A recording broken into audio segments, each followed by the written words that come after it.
ئێستا زۆر کەس کە کۆیلێ و جاشە و چەکی هەڵگرتووە بۆ تاغوتێک و سنی خۆێنێ بە گولەوە بۆی لەبەر چییە؟ خو عیبادەتیە، نوێژەکە، ڕۆژوەگرێ، زەکاتە، حەجەکە، قورئانە خوێنێ، هەموو شتێکە، بەڵام ئیستیعانەی نیە، ئەڵێ مەعاشە نەبێ ناژیمێ چی بکەم؟ ئەوە کێشکێت. ئەگەر ئیستیعانەکەی هەبووە عیبادەتەکەشی بەتاڵ ناکردەوە، بە ئیستیعانەکەی نییە بۆ عیبادەتەکەی بەتاڵ دەکاتەوە. بۆیە شەیخ الئیسلام ڕەحمەتی خۆی بەرگاری لێ بێ ابن تەیمیە فەرمێ و کەسێک کە لایەنگری و پشگیری تاغوتێکە لەبەر ماڵێکی دنیا، ئەڵێ دووجار کافرە.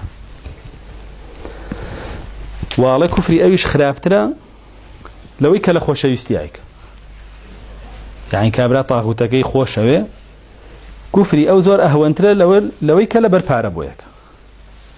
ئەڵێ بۆ دووجار کافرە، ئەڵێ جارێکیان باوەڕی بەوە نییە خوا ڕەزاقە، ئەڵێ بخوا لایەوە، جارێکیش بەوەی کە چووە سنگ بۆ ئەو بەگول لەوانێ، ئەم بۆیە دووجار کافرە. ئەڵێ کوفرەکەی ئەویش بۆ خراپترە لەم، ئەڵێ ئەوەی کە لە خۆشەویستیە پشتی تاغوتەکە ئاگرێ و دیفاعی لێکا و چەکی لێ لەگرێ، ئەگەر بۆی ڕوونکەیتەوە تاغوتە خۆشەویستیەکەی نامێنێ وازێنێ، بەڵام ئەڵێ ئەم داماوە خۆ خۆشیشی نایە، بەڵام بۆ پارەکاڵی گرتەوە واز نایە، وێڵێ ئەوە خراپترە. هەندێک کەس کە ئەڵێ من لە دڵەوە ڕقم لێ و نازانم چی گۆرە بە تۆ خراپتری لەو خوڕ بەسەر، چونکە تۆ بۆشە ڕوون بۆتەوە، ڕقیشی لێیەتی کەچی هێشتا بۆ یەکەی، بەڵام ئەوەی کە خۆشیەوێ لەوانەیە بۆی ڕوون بێتەوە ڕقی لێبیت نەچێتەوە بەلایە، بۆیە ئەو زووتر ڕزگاریە.